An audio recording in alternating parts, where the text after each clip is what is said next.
සුබ දවසක් යාළුවනේ. ඔන්න ඉතින් තවත් වීඩියෝ එකකින් මම ඔයාලා හමු වෙන්න ආවා. එහෙනම් අන්තිම වෙනකම් බලන් ඉන්න මොකද වෙන්නේ කියලා.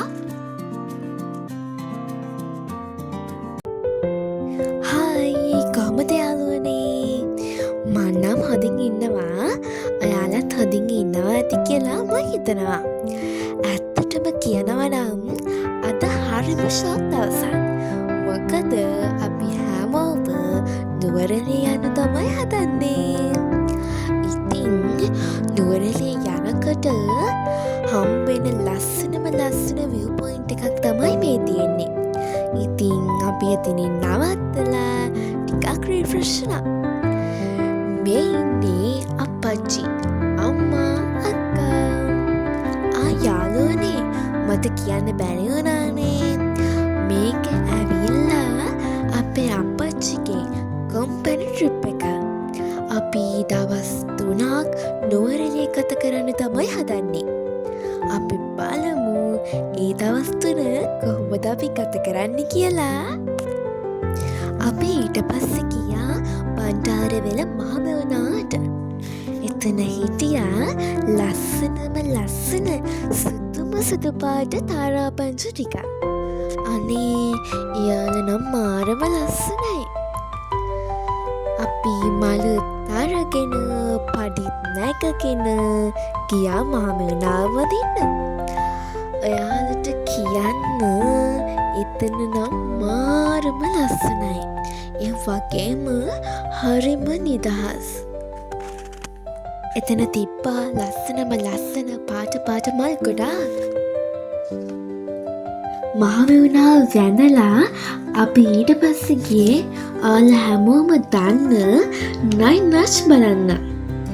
අපි ගියේ දවල් 12ට එකට විතර වගේ.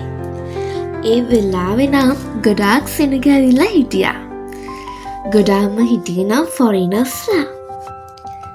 හැබැයි අපි ඒ ගියපු වෙලාවේ නම් ට්‍රේන් එකක්වත් ගියේ නෑ. අපි ඊට පස්සේ ගියා ට්‍රේන් යන වෙලාවල් ටික බලන්න. එතකොට කියලා තිබ්බේ ඊට පස්සෙන් ට්‍රේන් එක යන්නේ 3:45ට කියලා. අපි එච්චර වෙලා හිටියේ නෑ. මොකද අපිට තවත් තැන් ගොඩාක් බලන්න යන්න තිබුණා. ඒ හින්දා අපි එතනින් පිටත් වුණා. මේක තමයි අද දවසේ අපේ අන්තිම ගමන. අපි යන්නේ රාවණා වෝටර්ෆෝල් එක බලන්න. ඇත්තටම කියනවා නම් මේ දවස් 2-3 ගොඩාක් ලොකු ක්‍රවුඩ් එකක් ඉන්නවා නුවරඑළිය. ගොඩාක් ෆොරිනර්ස්ලා, ලෝකල්ස් අය සෑහෙන්න නුවරඑළියේ සුන්දරත්වය බලන්න නුවරඑළියට ඇවිල්ලා ඉන්නවා. අපි දැන් කන්න තමයි ඇවිල්ලා ඉන්නේ. දැන් ඉතින් කන වෙලාවත් පහ වෙලා 4ට විතර ඇති. දැන් ඉතින් කෑමෙන් කම් බලන් ඉන්නවා. අපි ඉන්නේ ගල්විගෙදර කියන රෙස්ටුරන්ට් එකේ. බලමු අපිට මොනවද හම්බෙන්නේ කියලා.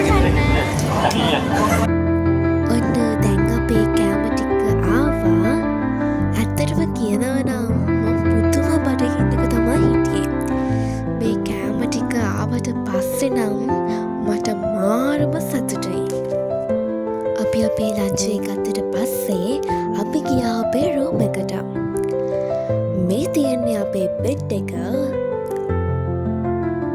මේ තියෙන්නේ අපේ ටීවී එක. ඔන්න ඊට පස්සේ තියෙනවා අපේ වොෂ්රූම් එක. මේ තියෙන්නේ අපේ මිරර් එක. අපි ආපු ගමන්ම වොෂ් එකක් දාගත්තා. මොකද අපි ගොඩක් මහන්සි වෙලානේ ආවේ. ඔන්න ඉතින් අපි දැන් ඩිනර් එක ගන්න තමයි ඇවිල්ලා ඉන්නේ. මෙතන ලස්සන view point එකක් තියෙනවා. එතන මාරම ලස්සනට පේනවා. දැන් ඉතින් රෑ වෙලා හින්දා එක වැඩිය පේන්නේ නැහැ. මං උදේම නැගිටලා ඔයාලට ටික පෙන්නන්නම්. මේ අහන්නකෝ. දැන් නම් පුදුම සීතලක් තමයි තියෙන්නේ. දැන් සෙල්සියස් අංශක 11ට වගේ තමයි නුවරඑළිය උෂ්ණත්වය තියෙන්නේ. දැන් තමයි අපි හැමෝම ආස කරන වෙලාවට ඇවිල්ලා තියෙන්නේ. දැන් අපි සින්දුත් කියලා ටිකක් එන්ජොයි කරන්න තමයි හදන්නේ. ඔන්න ඉතින් අද අපි උදෙන්ම නැගිට්ටා. මොකද අද දවසේ අපිට ගොඩාක් තැන් බලන්න යන්න තියෙනවා. ඒ හින්දා තමයි අද අපි උදෙන්ම නැගිට්ටේ. ඉතින් ඊයේ රෑ වලට මට පෙන්වන්න බැරි වුණානේ අපිට පේන view එක. මේ තමයි අපිට පේන ලස්සනම ලස්සන view එක. ඔන්න ඉතින් යාළුවනේ දැන් අපේ බ්‍රෙක්ෆාස්ට් එක ගන්න තමයි තියෙන්නේ. අපිට අද උදේම හම්බුනේ ඉඳිආප්ප. අපි ඉතින් ඉඳිආප්ප කාලේ ඉවර වෙලා අපි යනවා බලන්න අම්බේවල ෆාම් ෂොප් එක. ඔන්න ඉතින් අපි දැන් පිටත් වෙලා තමයි ඉන්නේ. අපි යන්නේ අපි හැමෝගෙම ළඟමලගේ යාළුවෝ ටිකක් බලන්න. අපි දැන් ඇවිල්ලා තමයි ඉන්නේ. අපි වෙන තැනට වඩා අපේ වෙලා වෙනස් වෙලා තමයි තිබ්බේ. මල් එහෙම හිටවලා එහෙම ගොඩක් වෙනස්ලා තිබුණා. අපි ඉස්සෙල්ලාම ගියේ හරක් බලන්න. අපි ඊට පස්සේ ගියේ ලස්සනම ලස්සන ස්ට්‍රෝබෙරි ෆාම් ෂොප් එකක් බලන්න. මේක තියෙන්නේ අම්බේවලට යන පාරෙමයි. ඇත්තටම කියනව නම් මේකේ තියෙන විශේෂත්වය තමයි අපිට ස්ට්‍රෝබෙරි කඩාගෙන කන්න පුළුවන්. අපි එන්ට්‍රන්ස් එකකින් ඇතුල් වෙලා බලමුකෝ අපිට මොනවද කරන්න පුළුවන් කියලා. මෙතන තියෙනවා golden berry, blackberry, strawberry කියලා බෙරි වර්ග 3ක්ම තියෙනවා. මේ කාලේ ස්ට්‍රෝබෙරි හැම අඩුයි. මොකද මේ සීසන් එකේ තමයි පැල හිටවන්නේ. අප්‍රේල් තමයි ඒ පැලවලින් පළදාව නෙලාගන්නේ. අන්න ඉතින් අපේ අම්මා මේ ස්ට්‍රෝබෙරි ෆාම් ෂොප් එකෙන් ස්ට්‍රෝබෙරි පැල 2ක් ගත්තා. යාළුවනේ අන්න ඉතින් මම දැන් මේ යන්නේ කොහෙද දන්නවද? මම දැන් යන්නේ බ්ලැක්බෙරි ගෙඩියක් කඩාගන්න. ඔන්න දැන් මම මේ ගෙඩිය කඩාගන්න තමයි හදන්නේ. ඔන්න දැන් කඩාගත්තා.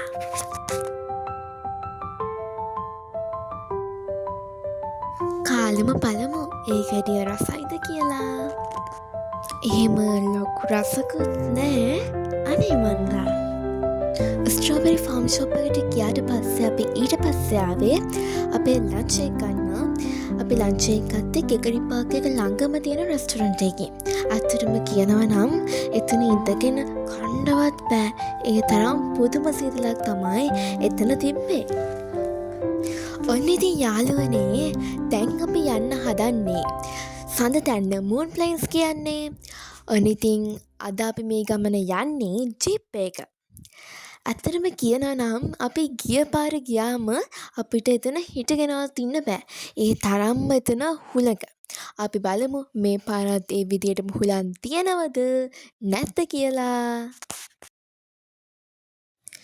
ඔන්න දැන් අපි සඳ තැන්නට ඇවිල්ලා ඉන්නේ.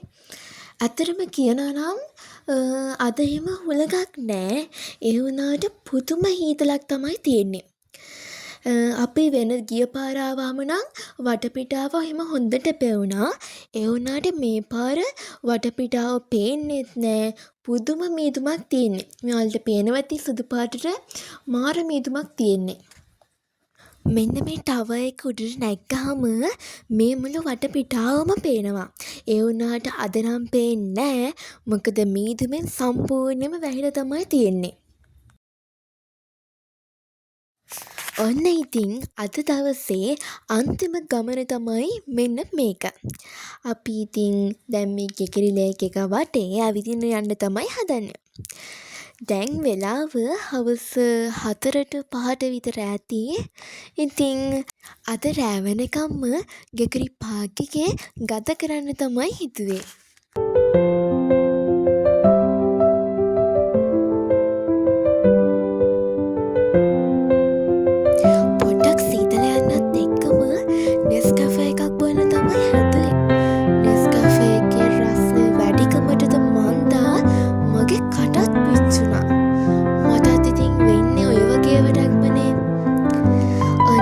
ආයේ